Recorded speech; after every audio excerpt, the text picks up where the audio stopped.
Well, good morning, good afternoon, good evening to everybody, depending on where exactly you are joining from, because I know people are joining from different parts of the world. In some places it's morning, some places it's afternoon, and some places it's already very late in the evening. My name is Olushola Digbomire, and I'll be moderating this very, very interesting webinar that we've all been looking forward to.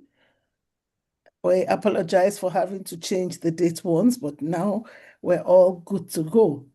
Arbitration is something that everybody here, I think, or almost everybody, has delved into the arbitration eco space one way or the other. And the reason why we're having this is that one thing I have heard from a lot of people, and I know that many people have said it, I've said it at one time, is that, oh, I've done these exams, I've joined the Chartered Institute of Arbitrators, but nothing seems to be going on. I'm not getting any appointments. What is happening? And it's a very common rhetoric. In fact, I've had one or two people who said, oh, I'm withdrawing from the Chartered Institute, and so on and so forth. And that is one of the reasons why we have put this webinar together. It's a three-part webinar. This is the first part, which is breaking into it in the first place. The second part, which will be in 2 weeks' time, will be going global. I mean, first of all, you start getting the arbitration appointments, and then the next thing, you're thinking of the international arbitration appointments. So in 2 weeks' time, we'll be looking at going global with another esteemed group of panelists. And then after that, the third one, 2 weeks later, we'll be having the one which will deal with the best practices in international arbitration. Because you want to get into arbitration, you want to go global, and you want to remain there. You don't just want to do one or two, and you have to know what are the best practices so that you can remain there. Today, and of course, some people say, oh, arbitration is a cartel. I've had that for so long. It's a cartel. It's only certain people. I hope that today we're going to challenge that and debunk it, that it is not a cartel. Interestingly, when people say it's a cartel, later when they're now very much involved, I ask them, is it still a cartel? And they just laugh. So today we need to debunk that it's a cartel myth. I think it's a myth, and we're going to debunk it. And today I'm so happy I have three exceptional guests. They're esteemed guests. They're people who have built genuine arbitration careers. Dr. Shashwat, he's from India. Cassia, she's from Dubai. And Renee is from Mexico. I mean, they're all different parts of the world, and I'll introduce them more later. But these are people who have built genuine careers in arbitration, and I'm so happy that they have agreed to tell it all. And so I was just saying that just make your answers short, because I want to be able to get in as many questions as possible. All the different questions people have asked at one time or the other is what we're going to try to get through today. And they've agreed to be refreshingly honest. They're going to just tell us how it is, not the polished version of how they got there, but the real story. And over the next 1 hour or so, we'll be asking these questions in different themes. How did you get in? What has been your experience? Things like how did you build your reputation? How did you get your appointments? The future, and heart-to-heart questions that you really would want to ask them. I hope I'm going to be asking them for you. So we're going to move through all these, and then, of course, we'll have some time to ask a few questions. And so we'll start at the very beginning. And to do that, I'm just going to introduce the three of them first of all, just a very short introduction so that you know who each person is. So we have Dr. Shashwat in no particular order, not because his name starts with B. Dr. Shashwat Bajpal, he's from India, and their bios are being flashed on the screen in the chat box. And so you can also look them up on LinkedIn. And I'm sure they wouldn't mind if you send them an invite on LinkedIn. Dr. Shashwat graduated in Oxford. He has a PhD. He's FCIAB UK. He's the ICC YAF rep for South Asia, and he's a member of the CIAB YMG Global Steering Committee. He's the founding partner of DRSB Law Chambers, and he's joining us all the way from India. Then we have Rene Deluxe. Rene is also a fellow of the Chartered Institute of Arbitrators, and he's the founding partner of Deluxe Abogados. Abogados, I know, means lawyers. He's also an international arbitrator, and he's the chair of the Mexican chapter of CIAB North American branch. Also, we have Cassia. Like I said, Cassia is all the way from UAE. She's a quantum expert. She's an arbitrator. She's the co-chair of the CIAB UAE branch. That's the United Arab Emirates, and she's from Robert Gordon University. All these people are very, they are very deep in international arbitration. With regards to Cassia, you hear us, we're not talking about her being a lawyer. She's a director in the construction disputes and investigations practice. So she's more like quantum expert evidence, and she's a quantity surveyor. She's not a lawyer, even though she's also a fellow of the Chartered Institute of Arbitrators. So once again, I want to say a big thank you to my panelists who have agreed to be here. A big thank you to all of you. And of course, a big thank you to all those who are attending this webinar today, because without you, there would also be no webinar. So a big thank you to all of you who are attending the webinar. Already, we have, I know we have over 70 people. We had about 70 people when we were starting, and that just shows how important people take this particular webinar. So without much ado, I will just jump straight in with the first question, and that's the question everybody is going to answer. How did you get into arbitration? That's the first question. How did you get into arbitration? Was it a planned career path, or was it something that just developed organically? Can I start with Cassia on that one? Just let us know in a minute or two, how did you get into arbitration? Oh, thank you, Sola. And first of all, it's a pleasure to be here. Thank you for inviting me to be part of this panel. And as Sola mentioned, I am the only one who is not with a legal background. So I'm quite passionate about promoting arbitration to technical background professionals like myself. For me, it was very organic development. My background is in construction quantity surveying, and I first came into disputes through quantum side, preparing and assessing claims, working on expert evidence, and eventually giving evidence as a quantum expert myself in international construction arbitration. That expert work gave me a very practical view of arbitration. I saw how evidence was presented, how tribunals engaged with technical and quantum issues, and how important procedural fairness and clarity are to the outcome. Over time, I became involved in arbitration community through Chartered Institute of Arbitrators. I completed various CARB training, became a fellow, and took a leadership role on the UAE branch.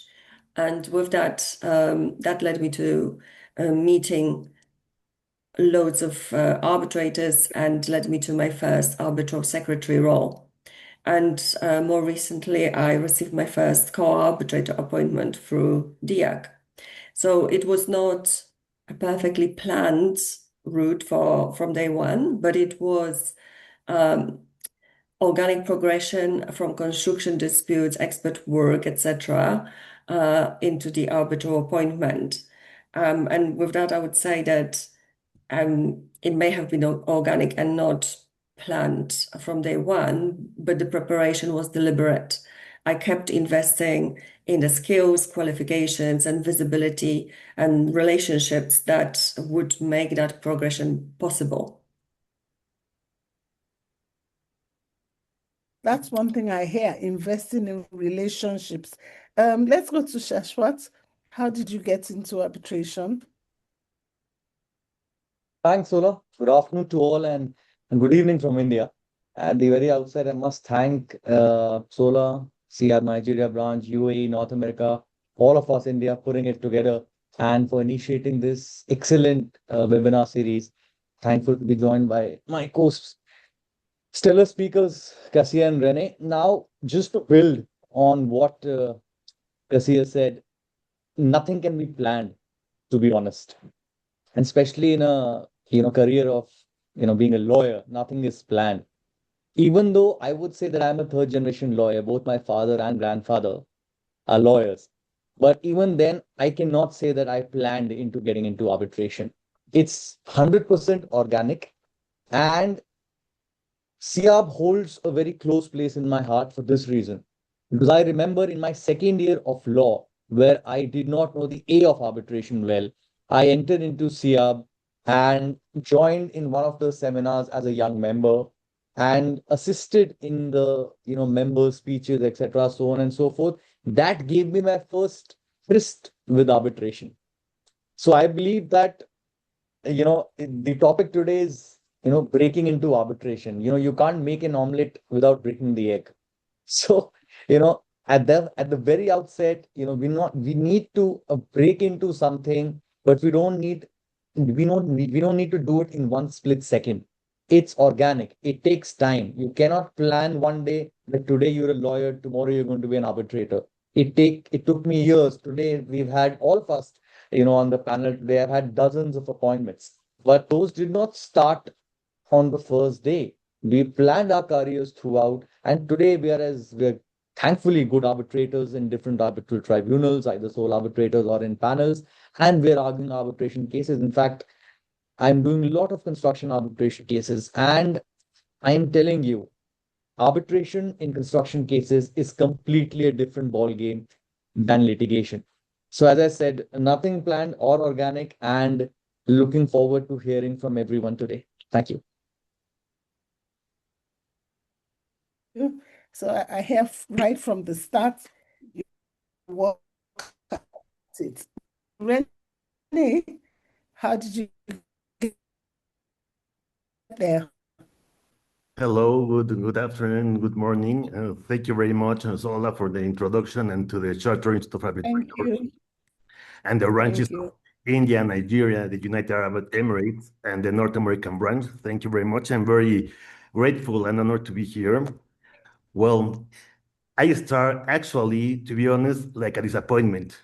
I entered into arbitration for a disappointment because when I was in my last year of law school, I was working litigation. I like litigation. I like the strategy to prepare the case, the confrontation, to apply the law in one way or another. But I really don't like the day-to-day practice in Mexican courts because it was full of bureaucracy, small courts. You have to transcribe all the file because our proceedings are in written, so you have to go stand up and transcribe everything in a very uncomfortable room because there were no cameras in the cell phones. Well, I think that there were no cell phones at that time. So it was like very disappointed to me. So at that time also, in the last year, you have to choose an optative subject to graduate. So the popular subjects were criminal law, corporate, notary public law, and at the bottom of the list there was commercial arbitration. That at that time nobody knows, at least in Mexico, what was it. It was like not very popular, not very sexy at all. So, but it was my only option because this was the only subject that were like spots available. So I enrolled in that course with zero expectation. But as time passes, I discovered in arbitration like another form that works to resolve disputes among litigation and have all the things that I like in litigation, you have it in arbitration, but with a more flexible procedure, like and also in a nicer environment. So when I said this is what I want to do, so I'm here. Okay, thank you. That's interesting. It's a very different route from everybody else, but somehow we're all there now. Okay, so now really breaking into it. Renee, let's go from there. So what was the key turning point that helped you to establish? Because it's one thing to take arbitration as a course in school. It's another thing to become the arbitrator that you are today. So moving from taking arbitration as a course in the university, just because there was today, what can you say was the key turning point that helped you to establish your career?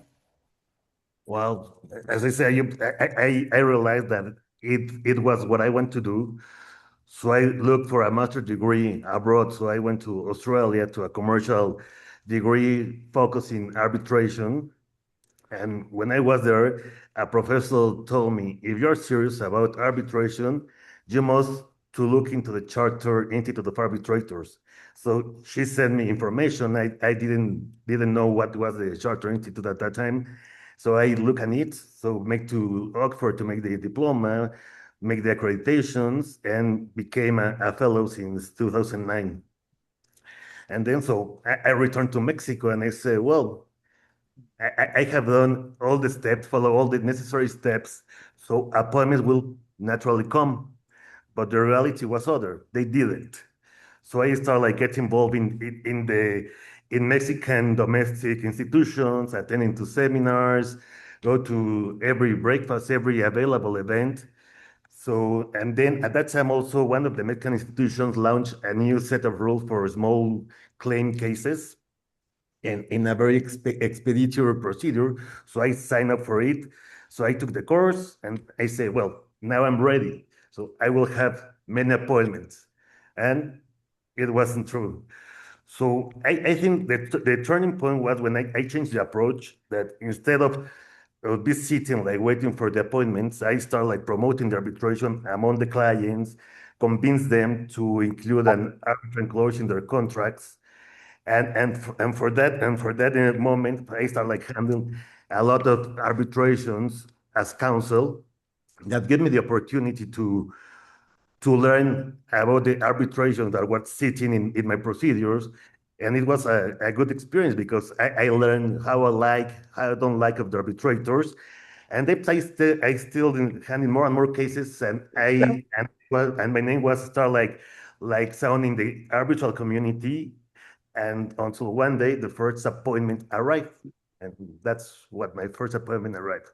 So my what I want to say is that if things are not working as you planned at the beginning, change the approach, like create the opportunities to be in arbitration. Thank you.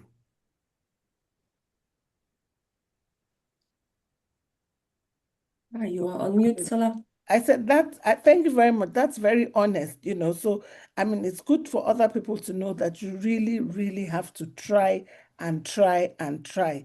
If at first you don't succeed, they say try again. Thank you very much, Renee, for that honest answer. Let me ask Cassia. People often criticize arbitration as a closed circle. They say it's a cartel. I've heard that so many times. It's a cartel. Is that fair? Is it true? Do you think people have intentionally created a circle, a closed circle around arbitration? Is there a cartel? I think the criticisms may be partially fair, although I don't think it's always deliberate. Arbitration is still built very heavily on trust. Parties are often appointing someone to determine a very high value disputes. Sometimes, well, very often under significant commercial pressure. So naturally, they look for people who are known, tested, or recommended by someone they trust. That is totally understandable. But the consequence is that the same names can be circulated repeatedly, and those outside the established networks can find it very difficult to get that first opportunity. That is where arbitration can become unintentionally elitist. Not necessarily because people are trying to exclude others, but because the system relies so heavily on visibility, reputation, and personal recommendation. I find it's the same for experts. It felt like this closed circle until the day it wasn't.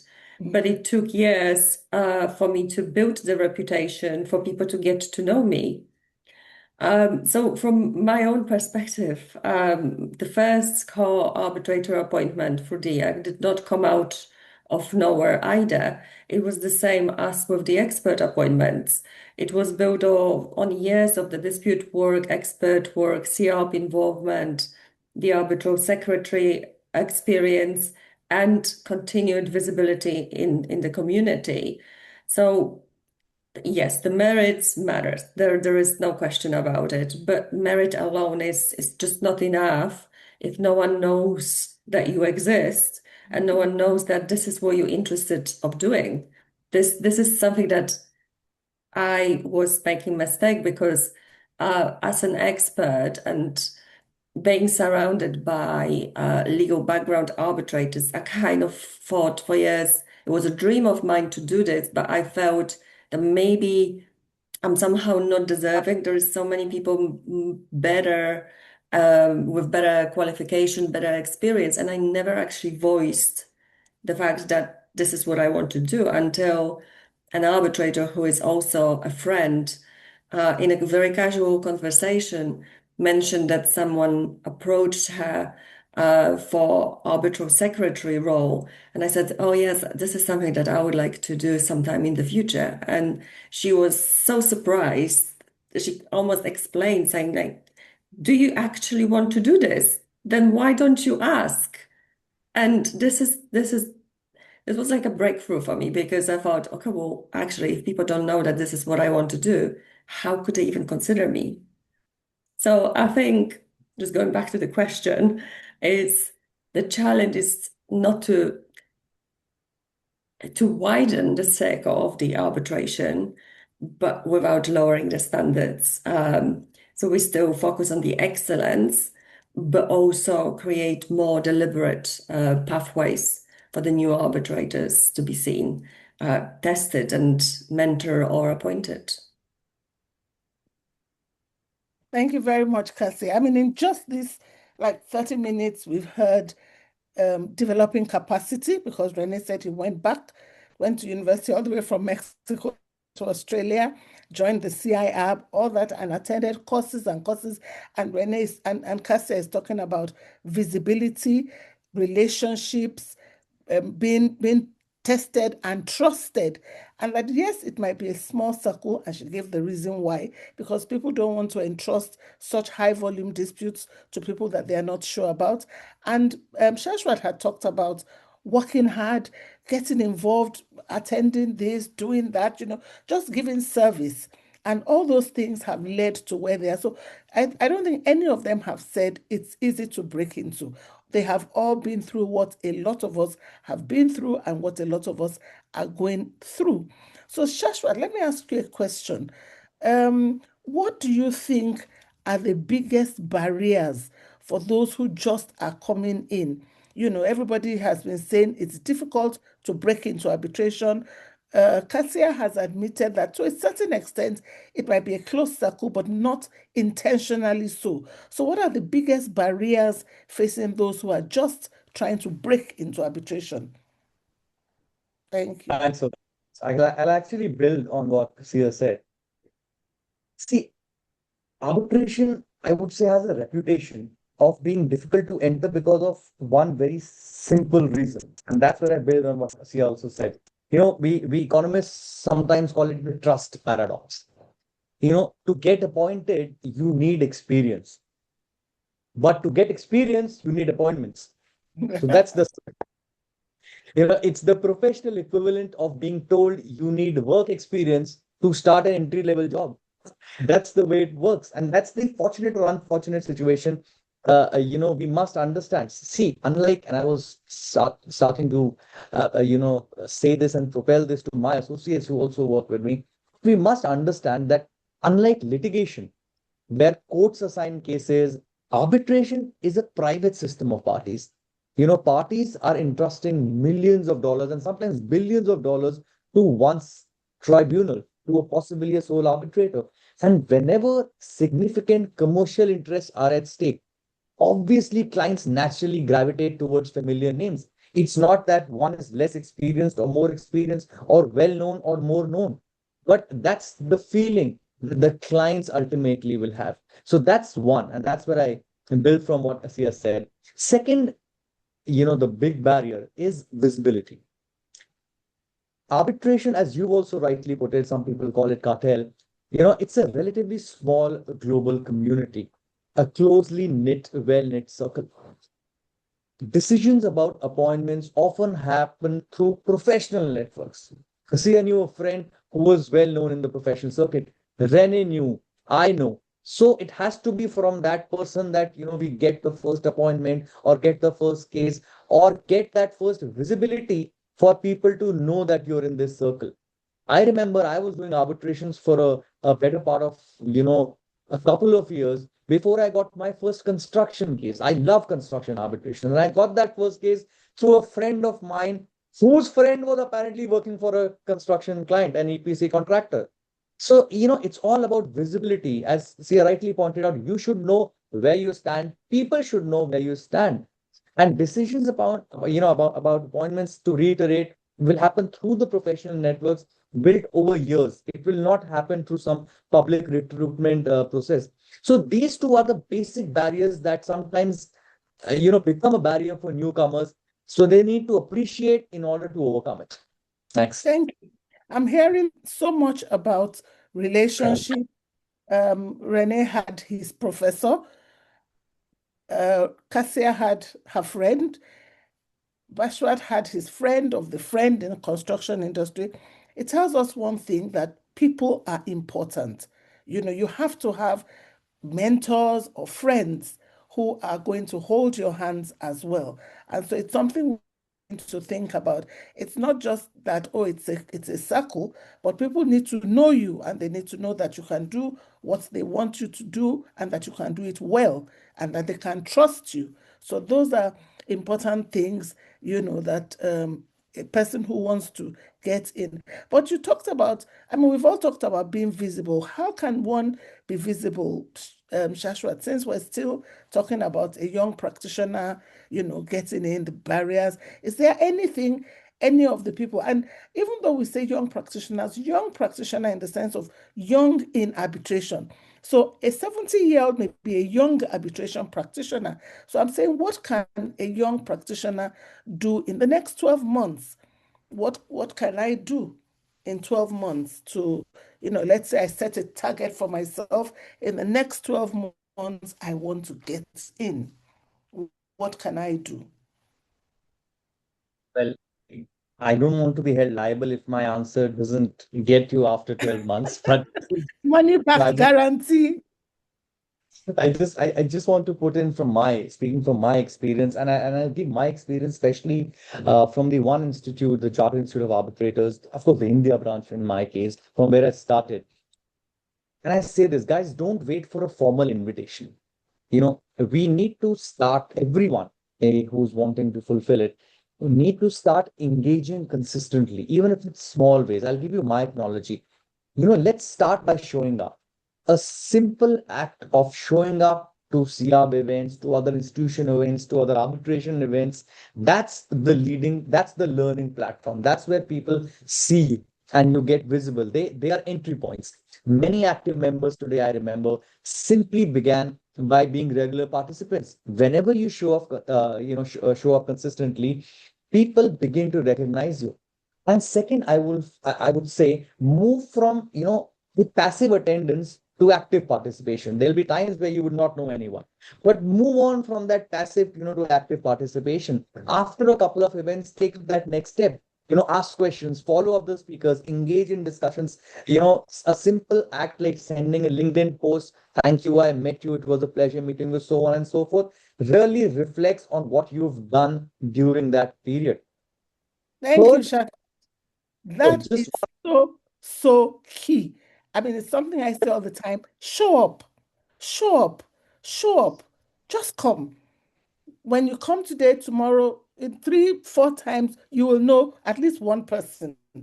And that one person maybe knows one person. And gradually people see you, like you say, stop after a meeting and say hello. Maybe that's one of the reasons why I don't like too much having all our meetings online. But that showing up is so key. And if you just decide in the next 12 months, I'm going to show up in as many places as I can or as my funds permit, because sometimes showing up to can be expensive, as my time permits, but I intentionally decide to show up. I think that's one of the things that we need to hear today, show up. And coming back to Cassia, now, Shashwat just talks about showing up.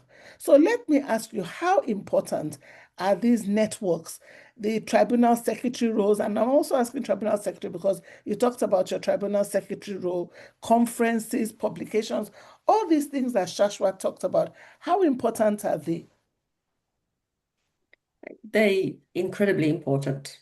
But I would add to it, it's yes, showing up wherever you can, because it's very important that people will get familiar with you. But I think it needs to be done in a coherent, professional manner that is coherent with your profile, and it's not just isolated activities. So tribunal secretaries are incredibly valuable because they give you insight into how tribunals actually operate. Important thing, offer to do it for free.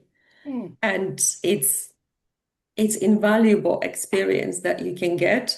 Yes, it will be a lot of work and you have to juggle that around your paid day job, but it's definitely worth it. It helps you understand the procedural decisions, how is the evidence assessed, deliberations are structured, etc., etc. That experience is difficult to replicate anywhere from a textbook. Networks are incredibly important, as we talked earlier already, but it's not in a sense of just collecting business cards. For me, it has to be meaningful. Networks come from what you do in your day-to-day job, showing up consistently, contributing to the organizations like CRP, moderating, speaking at events, and being reliable. When you offer to contribute, do it. In my first years on being on the committee, and actually up to last year when I was already a co-chair, I was on the registration desk, signing people in at the Dubai Arbitration Week because we needed support. But actually, it turned out that this is an amazing way to meet people because you see those 100, 200 people who are coming in. So be helpful to people in your community because people will remember that you've helped them. So going back to the conferences and publications, yes, another amazing way to create visibility. But again, I would say it has to be thoughtful, that you speaking or writing on something that you can add substance that is useful to others in the industry. So as I mentioned earlier, in my case, the profile was a combination of various things which kind of aligned into one cohesive profile over time. Thank you. Thank you, Cassia. And thank you. I imagine a whole Cassia sitting at the registration desk, taking registrations. Most people would think, why do I have to do that? Why should I do that? But it tells you, we have to be intentional if we really want to get to where we're going. And so being helpful is another thing we're hearing today. And like I said, these people have come, the panelists have come to be honest and to tell the truth. That it's not just jump from one point to the other, and they're really talking about all the different things. I'm sure if I said to a senior person, why don't you help us, sit down and do the registration, they'll probably look at me as if, but here we are. Thank you very much for all the things that we're hearing today. Renee, now, having heard all these things, How is it? How does one get that first experience when you don't have the experience? How do you get the first appointment when you don't have any experience? Because nobody's born with appointments and experience. Yes. Well, I'm agree with my colleague that you only get practice and experience by practicing, by doing it. Exactly. In my experience, I think that something that was helpful to me, and that's one of the reasons that I'm grateful to the charter, is that they give me the first opportunity to start gaining practical experience by inviting me to moot to arbitrate. It was a great experience because it was amazing because you interact with other lawyers with different backgrounds in a different language. You study the case and allow you to make mistakes, but at the same time to gain more confidence to understand how the game is. So I think that you don't worry if the experience, you don't have the experience, it will eventually come. But the important thing is, as I mentioned and my colleague said, is to get involved in the domestic institution at the beginning, attend to the conference, seminars, moot, and tribunal secretaries, network events, because people have to know you. So get your name out as many times as you can. So also important thing is to start building relationship and friendships with your practitioners who are also trying to grow in the field as you are. Because I believe that your first appointments will never come from a list. They will come from your peers, for your colleagues that know you, that trust you, that know your reputation. So I think that it's very important to be visible in arbitration, and it's so important to make these sister relations among the community. So I think that the first thing is to make everything you can to be visible, because arbitrations and appointments come with trust, and trust it's only built when people know you. Okay, thank you. So we keep hearing the same thing, be visible. And then Kasia said something, and everybody has talked about this arbitral secretary. I mean, she says, even if you can't do it for free, let people know I want to be your arbitral secretary. I mean, some people pay, but let people know that I'm even ready to do it for free. So they know that you are really, really serious about it. That way, like every one of them has said, you are out there, people are seeing you, people know what you can do. I mean, as a tribunal secretary, there's a lot of work you also do while you are tribunal secretary. And if they see you do that so excellently well, when they need to think of an arbitrator, they will remember you. So thank you very much, Renee, for that. I want to also ask a few questions about building a reputation. How does it have to do with getting appointments? And I'll just take a few questions. Now, Kasia, how are arbitrators really, really selected? How? Because we don't know what goes on at the back. We just know that someone is appointed.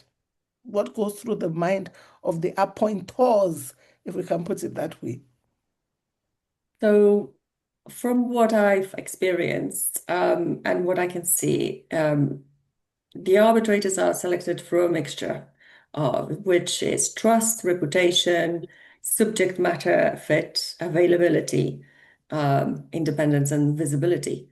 For the first appointment, the challenge is obvious. Everyone wants experience, but you cannot gain experience without being appointed. So this is why wider arbitration experience becomes so important. In my case, I was accepted onto the DIAC arbitrator list more than 2 years before receiving my first co-arbitrator appointment. Wow. So being on that list, getting on that list those 2 years earlier, I was ecstatic. And it was a huge step for me. And I was approved to be added to that list based on my education, on my CRP qualifications, and my expert experience. But that getting on that list did not immediately transfer into appointment. And I knew that. So during that time, I continued to work on my profile. I gained experience as the arbitral secretary and completed DIAC arbitration course. That gave me direct exposure into the arbitral secretary, into how the tribunals work, and how DIAC proceedings are managed. Through the arbitration course that DIAC offered at the time. So even though at the time I was already a fellow, I thought taking the course with DIAC was still very valuable and beneficial to gain a further understanding of how that institution works, what are the expectations, the practices from the arbitral appointments. So my answer is that it rarely happens because of one thing. I think it's usually an accumulation of credibility that you have been working on for many years before.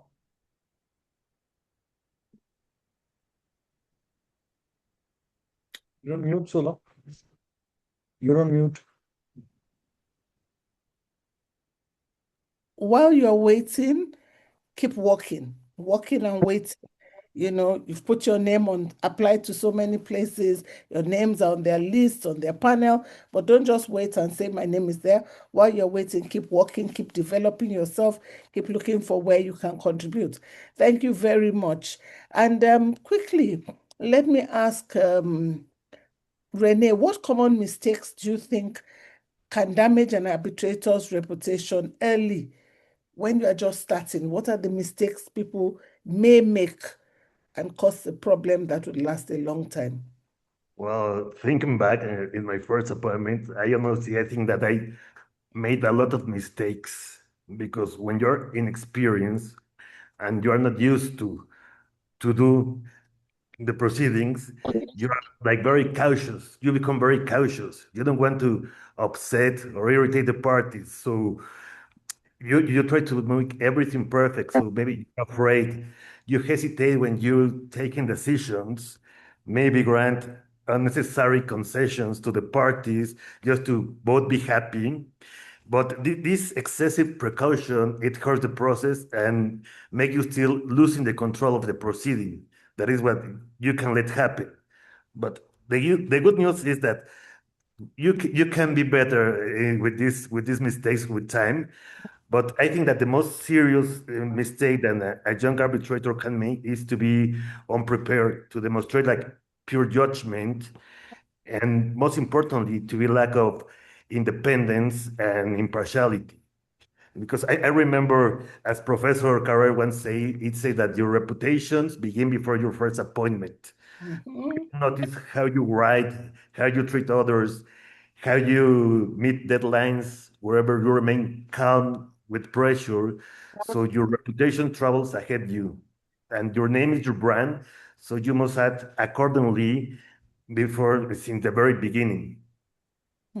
Thank you very much. That is so real.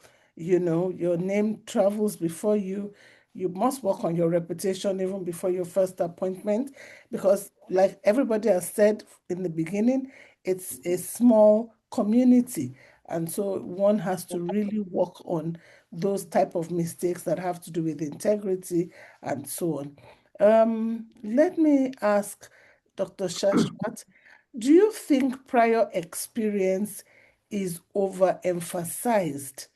Instead, do we put too much on experience? Thanks, Sola. I believe the answer is yes. I think the answer is yes, but with an important caveat. See, experience matters. If I need a heart surgeon, I would prefer someone who has performed the operation before, obviously. And the same, instinct exists in arbitration as well. However, I feel sometimes that I've seen this during the course of the last decade that experience often becomes a proxy for competence rather than evidence of competence.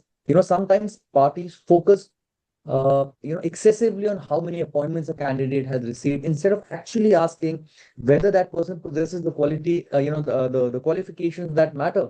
Not, I'm not just talking about judgment or, efficacy or fairness or intellectual, nothing. Even for a simple, case like a construction arbitration or an oil and gas arbitration or a maritime arbitration, it's not the number of appointments, it's not the experience as an arbitrator, but experience in that specific field as well, which is also of primary importance. Secondly, there's also a logical problem. Every respected arbitrator today was once a first-time arbitrator. Had nobody That's taken a chance on him, they would never have acquired the experience that is now demanded from others. So perhaps the question should be, has this person done it before? No.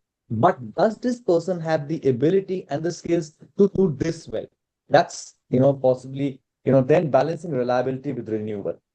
Thanks. Thank you. It's all those things. I mean, it's just so important. We have to balance experience and qualification. It's important. And Cassia, well, are these appointments truly, truly merit-based? Because I remember you spoke at the beginning about relationships. Are these appointments merit-based or relationship-based? Really, if we're to be honest. I think it's both, you can't separate them. Merit is essential. There is no question about it. No one should be appointed simply because they are visible or well connected. Arbitration depends on the competence, independence, judgments, and integrity. But the relationships do play a role, because relationships are often how people become aware of your merit. So someone may know your work, have seen you speak, worked with you on a committee, or seen how you conduct yourself in a case, being someone's assistant, or had positive feedback from someone they trust. And so going back to my experience, the arbitral secretary role was from someone that I worked on the committee with. The previous expert appointments that I got was from a lawyer who previously saw me as an assistant being on the opposite side many years ago. So it all matters. So the merit is essential. There's no argument against it, but you need to be visible, and people need to know your work. And through knowing you, how you work, how you conduct yourself, they become aware of the merit of your substance and will have more confidence in your capabilities. So it goes back to what Dr. Shashwat said. It's, does this person have the right experience? It doesn't have to be this specific experience, but have they worked in the profession, around the profession, in a supporting roles, to gain the understanding of the proceedings, and will be able to handle the situation in the manner that is required. That's very important. So merit-based, relationship-based, we can't do without either. And you said something also about telling people that the lady told you that, but you never mentioned it, when you said that earlier. So I think we need to also be more intentional, tell people. There's somebody on this platform, I remember when we used to attend conferences, he would, after the conference, he would write a nice letter, nice meeting you, I'm available for appointment, and he would make an effort to know you.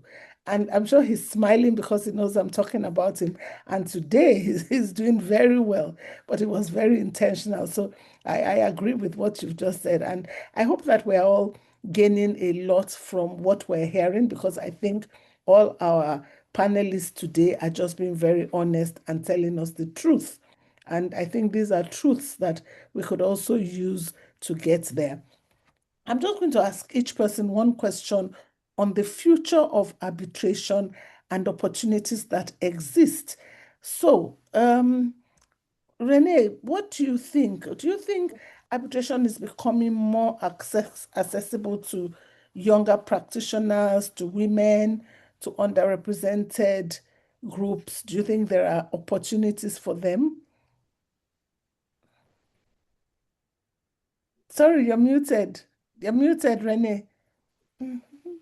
Well, I think that we're in a good way. I was reading an article from a long time ago that said that arbitration works like a men's club.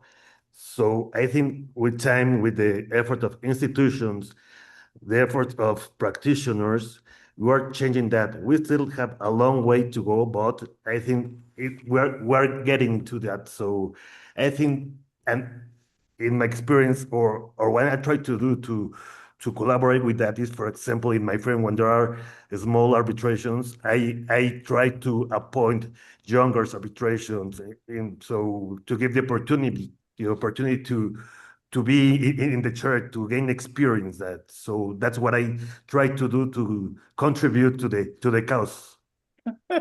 Thank you.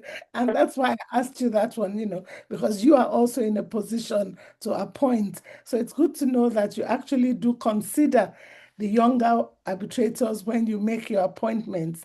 So at least that tells us that there is a chance, there are opportunities, and I'm sure there are several Renees, coming up as in the appointing authorities who are now thinking of younger people. Because before they used to say, oh, most of the arbitrators were pale, male, and still white, old, pale, male, and men. So now I'm happy to hear that more opportunities are being given to, other younger practitioners, women, and underrepresented groups. Shashwat, you will be able to take this. I mean, I'm sure you are closer to the age of technology and AI, at least more than I am, but I try. So, how do you think technology and AI is changing arbitration and opportunities for the next generation? I Well, mean, you're in the you YMG, YAF, so you can tell us. well, you've done a wonderful job. So I think, we trump AI anytime. So I think you can take credit for that. But I must say, see, technology is definitely doing two things simultaneously, and we've seen that in work as well as for conferences, etc. They're removing the routine work. I remember tasks that once consumed the junior lawyers, like document review, legal research, transcript analysis, chronology preparation, so on and so forth. They're faster now with AI-assisted tools, and I also feel that nowadays AI is actually lowering barriers to participation. A young lawyer sitting in Delhi can equally work with the data that it has, with the AI tools that it has, compared to a major international firm as well. So young lawyers spent years doing this. AI has definitely reduced that. That having been said, I always feel that AI has this indispensable element by saying that human element must be there. So better the human, better the AI result. So ultimately, if the junior or if the associate or if the younger practitioner is good, he will be able to utilize the AI better. As the arbitrators often remind parties, the issue is not what the document says, the issue is what they mean. And that meaning come from an individual human rather than an AI. So AI is good. Let's not overemphasize it, but let's not overuse it as well. Okay. So there's a place for AI in getting into arbitration. So, Cassia, what should the next generation be challenging about the current culture? The younger ones, the YMGs, the YAFs, what should they be complaining about? What should they be challenging about the arbitration culture right now? I think first of all, they're doing a great job already. Looking at our UAE branch, the young member community is very active. They're very organized, very vocal. The topics of the debates are always spot on. And so I think it's continuing to do this, asking for more transparency, more mentoring, more structured pathways to the appointments without compromising the quality or independence. I think they should also challenge the idea that there is only one route into the arbitration. Because not every arbitrator needs to come from the same background. It's this diversity that brings value and quality to the arbitration proceedings and ultimately to the clients who are appointing us. My own route being through the construction, quantity surveying, etc., etc. This is not traditional counsel-only pathway, but it's equally very relevant pathway for disputes where quantum and delay technical evidence uh, really matters. So arbitration benefits when tribunals bring different professional perspective, provided those individuals have the discipline, the experience in handling the procedural understanding that is required. Okay, thank you. So, I mean, I'm happy that the next generation, I like one thing, they're challenging the structure of appointments. How are these appointments being made wherever, in whatever jurisdiction? How are the appointments being made?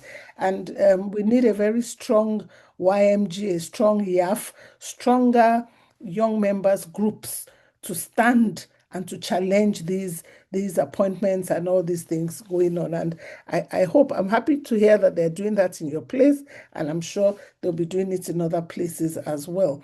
I'm going to ask just a few heart-to-heart, what I call heart-to-heart questions, just 30 seconds to 1 minute. I want you to just give me the answers to these questions. One, what is one hard truth that young arbitrators need to hear? One hard truth, Renee, a hard truth. Just 1 minute, one hard truth.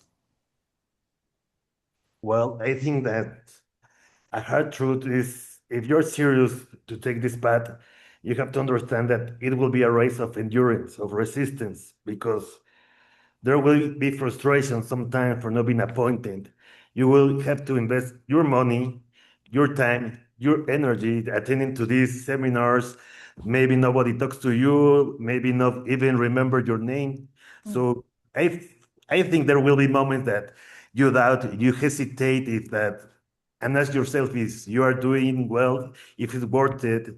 Maybe you may be afraid to be stuck or see others around you getting more appointments. So, and start questioning yourself if I'm not good enough or I should make another thing. But I think that is the exact moment when you have to focus and to stay focus on your goal and keep going. Thank you. Keep going. I'm sure what you've said and what you've described, there are people on this platform who are at that point now. I'm tired of it. And thank you very much for saying it, because I'm sure what you've said will allow at least one person to hold on and say, I will keep going. Thank you very much. Shashwat, if you were starting from scratch today, would you still choose arbitration? Oh, certainly. Every day of the week and twice on a Sunday. You know, it's absolutely, I mean, few legal fields offer such intellectual variety. One day you're doing an investment arbitration claim, the other day you're doing a construction dispute, the other day you're doing a technology dispute. It has its imperfections, but nothing is similar to arbitration. It is increasingly global, if I may so. You can work with clients in different jurisdictions, multiple jurisdictions across the board without leaving your a desk. And on the other hand, unlike litigation before the same courts, with arbitration, you can travel across multiple jurisdictions for different seated arbitrations. The So, only, although the frequent flyer miles remains a popular occupation. But okay. anyway, so You're not through changing the, your mind. You're not yes. changing your mind. Okay, Cassia, what should young arbitrators stop doing? Is there something they need to stop doing? Don't do that anymore. Okay, so this may sound a bit like a tough love, but stop waiting to be discovered and stop treating mentorship as the magic solution, like a knight in a shining armor who suddenly unlock your career. Mentorship is incredibly valuable. There is no question about it. but it doesn't always need to be formal one-to-one relationship with someone who agrees to be your mentor. In fact, asking some random senior practitioner who you never met, never worked with, never spoken with to be your mentor can be very ineffective. It won't lead you anywhere. There are many ways to be mentored, and I've learned a huge amount by attending events where people I admire are speaking, following their careers, reading their articles and posts, listen very carefully on how they analyze issues, observing how they conduct themselves professionally. Maybe this is because I'm a woman working in construction for so many years. There weren't that many women ahead of me that I could directly approach. Hence, I would follow on LinkedIn. I would read articles of women in faraway countries who I aspire to be like. So, for example, through my work at CR UAE branch committee, I've met many outstanding practitioners, and none of them who were experts at the time, but I was observing them to see how they work, how they lead, how they build consensus, how they handle pressure, and what makes them effective. So sometimes I will ask questions, ask for advice, but I don't think I ever asked anyone to be my mentor. And it could be because I operated as an expert in the world of all the other arbitrators coming from a legal background.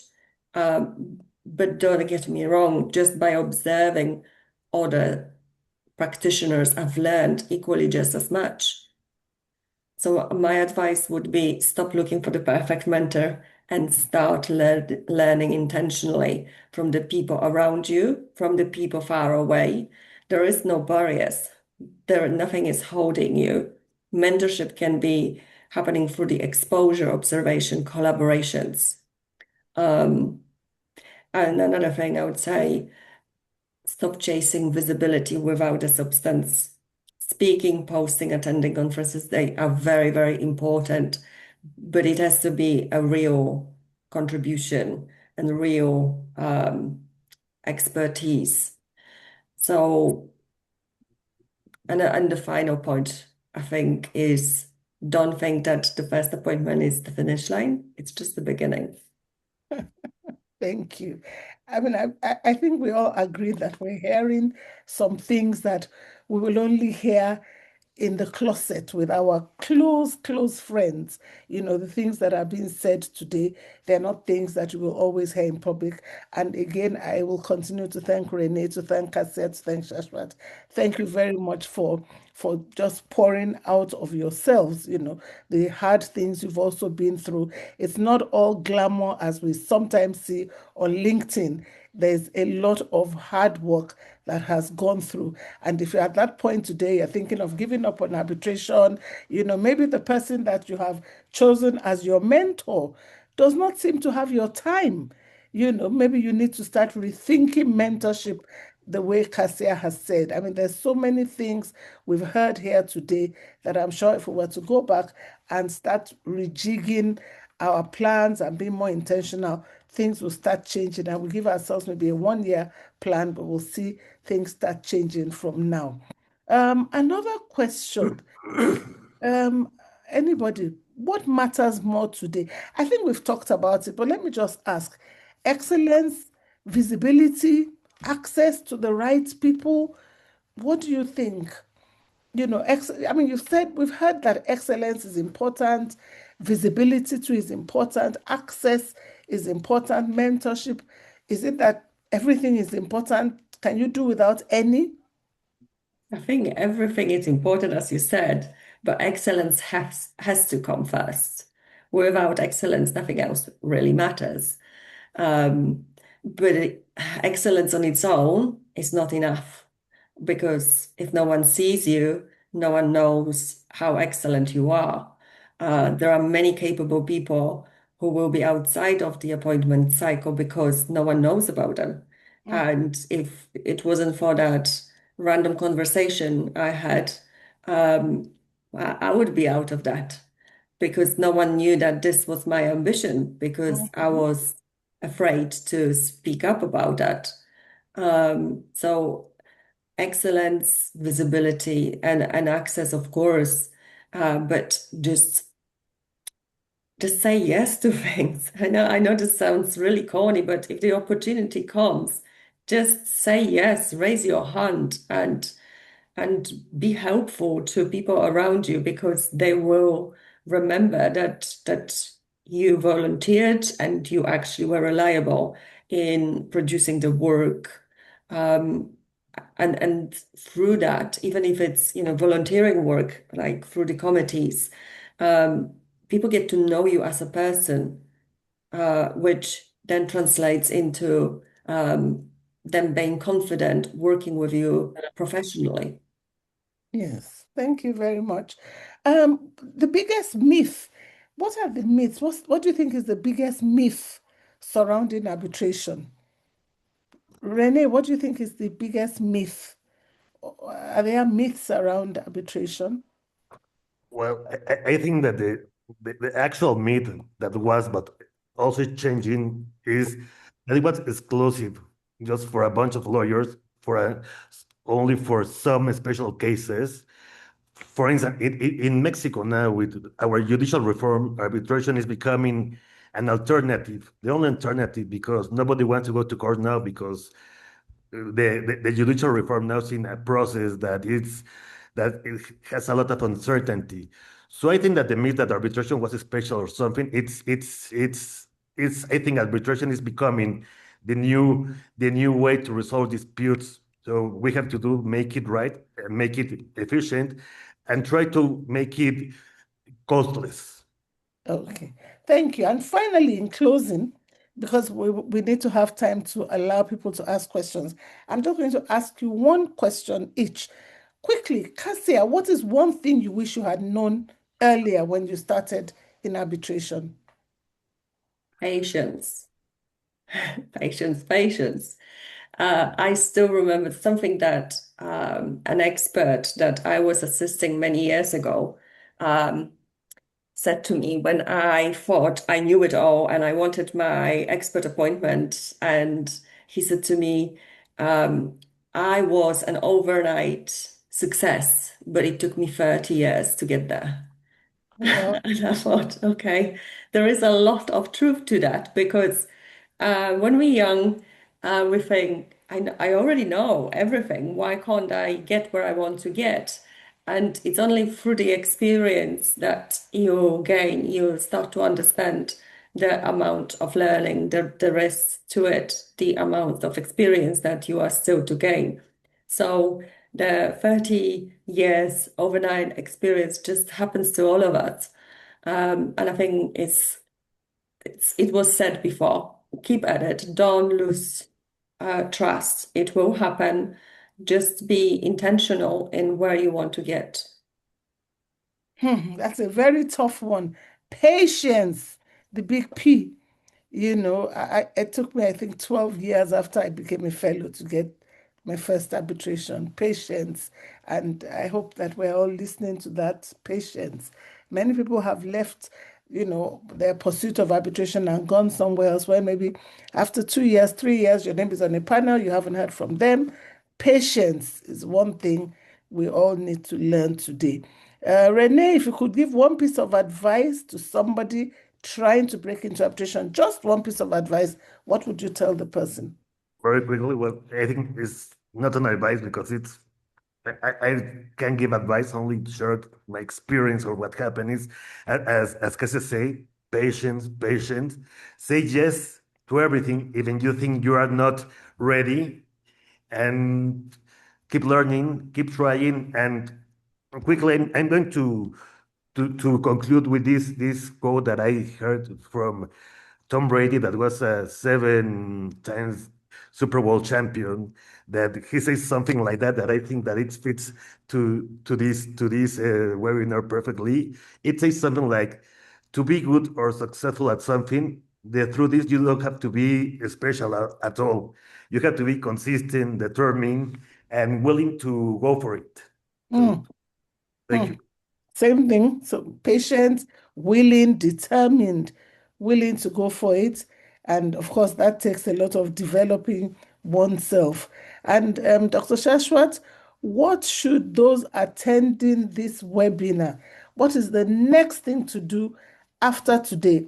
Especially, I mean, we have some experienced practitioners on the webinar, but you're trying to break in. What is the next? You know, we talked about in the next 12 months, this is what we'll be doing. But what should I do today?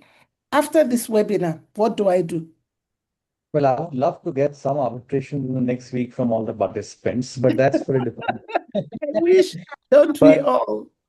But I would just simply suggest what Renee and Kasia rightly pointed out. Of course, be patient, but choose one concrete action. The moment you end this, webinar ends, don't ask yourself, how do I become an arbitrator? Ask, what can I do in this week that makes me one step closer? That question will actually give you the answer. Do something tangible. Write an article, a group, volunteer, register for a moot court competition, so on and so forth. What's the topic of the day? Arbitration, breaking into arbitration. Guys, arbitration is difficult to break into, but not impossible. The challenge is not getting through a closed door. It is making sure people know you're standing outside that door. So once that's clear, I think everything else falls into place. Thank you. Thank you so much, so much. We were aiming to end by 5:30. We must. And so I'm just going to use the last few minutes to take some questions. There are so many interesting questions here. Some I can quickly answer. Somebody is asking, because we've been talking about the tribunal arbitral secretary, somebody is asking, what's the plan of CIAB for arbitral secretaries? CIAB Nigeria has a training for arbitral secretaries. We have a panel for arbitral secretaries where we encourage those who have arbitrations to take their arbitral secretaries from. But remember all what we've heard today, because you cannot compel them. Develop a relationship with these people who are appointing. You know, I have people who say to me, oh, please, if you have an arbitration, remember, I could be your secretary. And some of them will say, look, I'm not doing it for money. I will do it and I will do it well. I mean, they're saying that from the beginning. And I think that's one thing that has come out clearly today. So the CIAB has a training because we take arbitral secretary work now very, very seriously. It's not just somebody to arrange tea and coffee and reception. The arbitral secretary now is writing draft orders and so on, and parties know, and then it goes through to the arbitrator. The ICA has a guideline for what arbitral secretaries can do. ICC has guideline on arbitral secretaries. CIAB does training for arbitral secretaries. So please, we do that.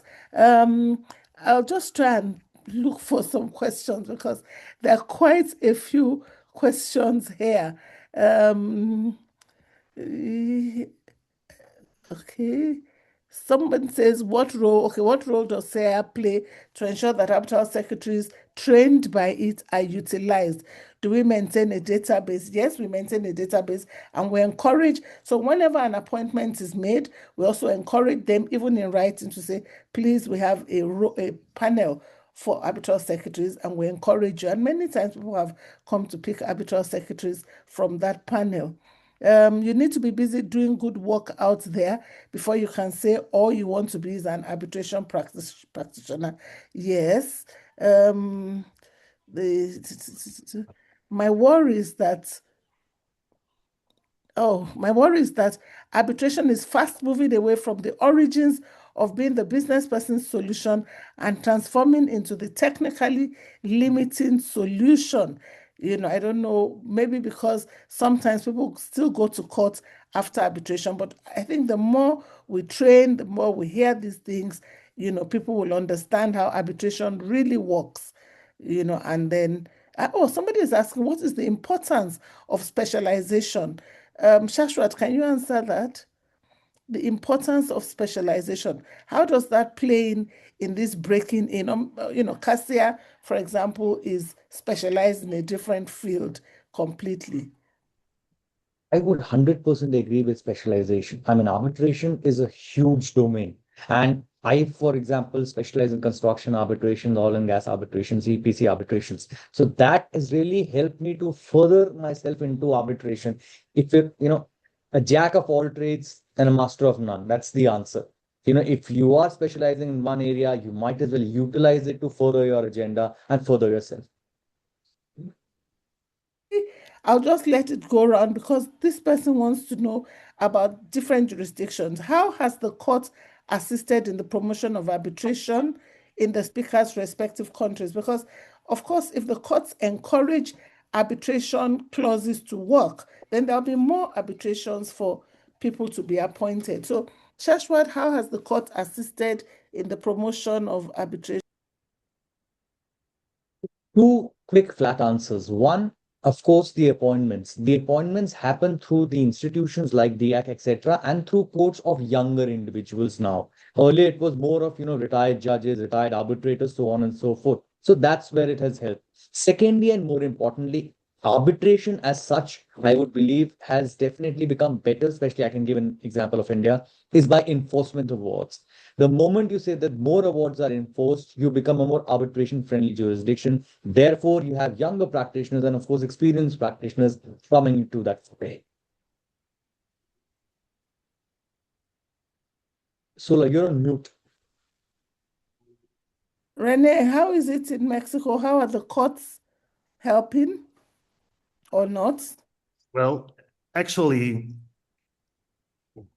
before I immediately asked that the court support arbitration in Mexico, but now with this process of reformation of the judicial power, we still have the framework of arbitration supported because we are part of the New York Convention. Our commercial code is based on the UNCITRAL law. So I think that we have all the framework, but now the really interesting or challenge way is that the new judges apply that framework. So we are in a not very clear moment right now to answer if there will be supported or not. Time and we'll say. We'll see how it goes. Cassie, I know you're not a lawyer, so you are not going to court, but I mean, do you think there's anything happening in the courts that is moving people to do more in arbitration? From what I've seen there, but as you pointed out, that this is just my observations, having no legal background. I've seen that the ADGM, the arbitration regulations, which have been issued in the recent years, permit the court interventions as the final resort to appoint arbitrators where the parties have failed. So this is supporting the arbitral institutions as say DIAC or ADGM. There are some developments with relation to ad hoc arbitrations where the parties can seek assistance from the local courts. But I must say, I work predominantly with the IFC ADGM courts, not the local courts, being non-lawyer and non-Arabic speaker. So this is just my limited input. Thank you very much. Thank you. I mean, like I said earlier, this webinar is going to be on our YouTube website. I see many wonderful comments about all what people have heard from the speakers, the quote from Brady, the quotes from Cassia. I want to say a very big thank you to all the panelists. I mean, I know, like I said, it was meant to be honest, and I think that I don't know if the webinar attendees would agree with me. Please put it on the chat box if you think they have been honest, if you think that they have really shared the truth, not just sugar-coated or anything. Thank you. Yes, very informative, very true. Thank you, Dr. Renee. I will not give up. I see that in the chat box. I said so. And I'm very happy to know that, I mean, from what people have heard today, it will keep them pressing on, until they get there. And trust me, if these people can get there, you can also get there. we've heard all their stories. Nobody started practice with one big arbitration being handed to them and saying, welcome into arbitration. Here is this big international arbitration for you. People suffered, people tried, people, went through a lot. But thank you. Someone says very frank and sincere. I mean, we want to thank you all very much for all what you've said. I want to thank you especially because I know that you have encouraged a lot of people who are about to give up. You've encouraged them to know that it wasn't all rosy for you at the beginning, and now today you're standing, and people look at you and say, oh, these are very, very important arbitrators, they're international, but nobody knows where all this started from, and you've told us the truth. Thank you very much. On the 23rd of June, that's in 2 weeks' time, we're going to be having another one pushing into going into international arbitration. Yes, I believe the speakers have been honest. Thanks for creating time to make these beautiful considerations. A million thanks to our great specialists. Totally agree. An honest and down-to-earth webinar. Thank you so much. I can't thank our panelists enough. Again, we apologize that we had to change the date, but I think you will agree that it was truly, truly worth it. So I will look forward to seeing everybody again on the 23rd, because now we're moving into not just breaking in, but we're moving into international arbitration. I hope that between now and the 23rd, like Shashwat said, you must have taken a step, at least one step.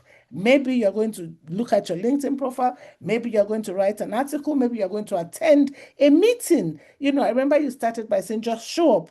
There are lots of meetings in our different jurisdictions. Some of them are just short 1-hour meetings that we just think, oh, I'll just attend the webinar. I'll just attend the webinar. But you don't really see each other in webinars. You don't have time to talk to somebody. Nobody sees you. They just see your name. And maybe occasionally you put on your video, but it's not the same. So I hope that between now and the 23rd of June, everybody would have taken one step.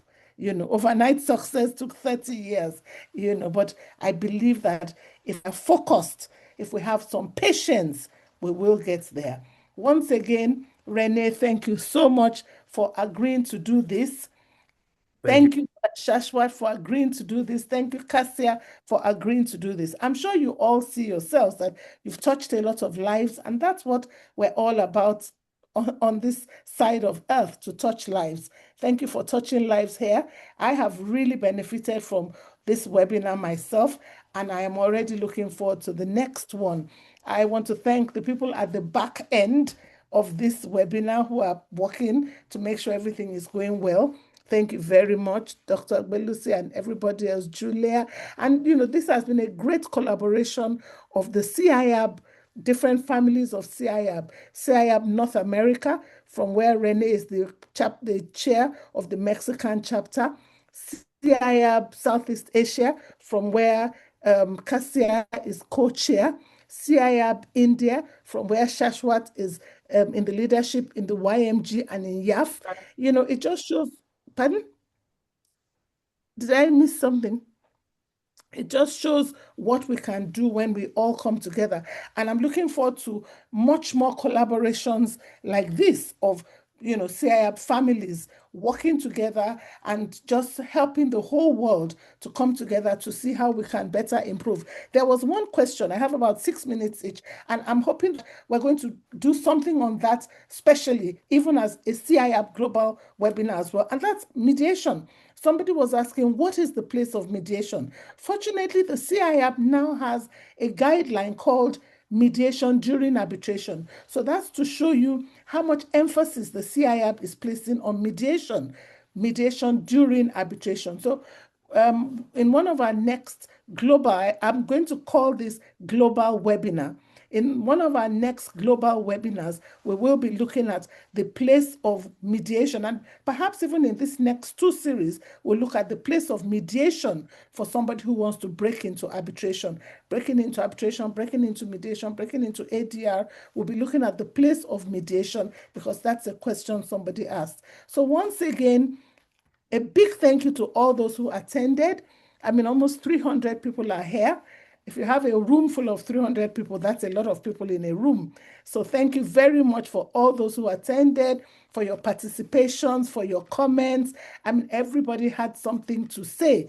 Thank you so much for this. And we look forward to seeing you on the 23rd of June.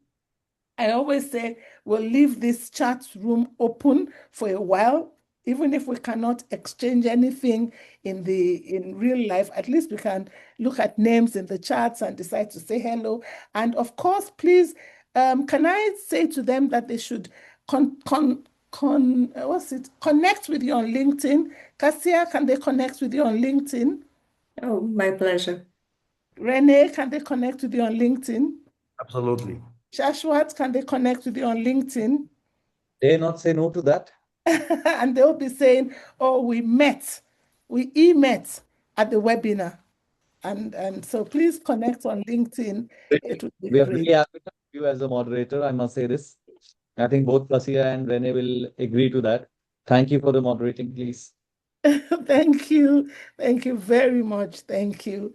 So once again, thank you. And I hope we'll see ourselves again on the 23rd of June when we move up. Bye-bye. Thank you so much. It was a Thank pleasure. you. Have a wonderful, wonderful rest of the week and more wins in arbitration. Thank you. I see all the emoji bye-byes. Thank you. Thank you.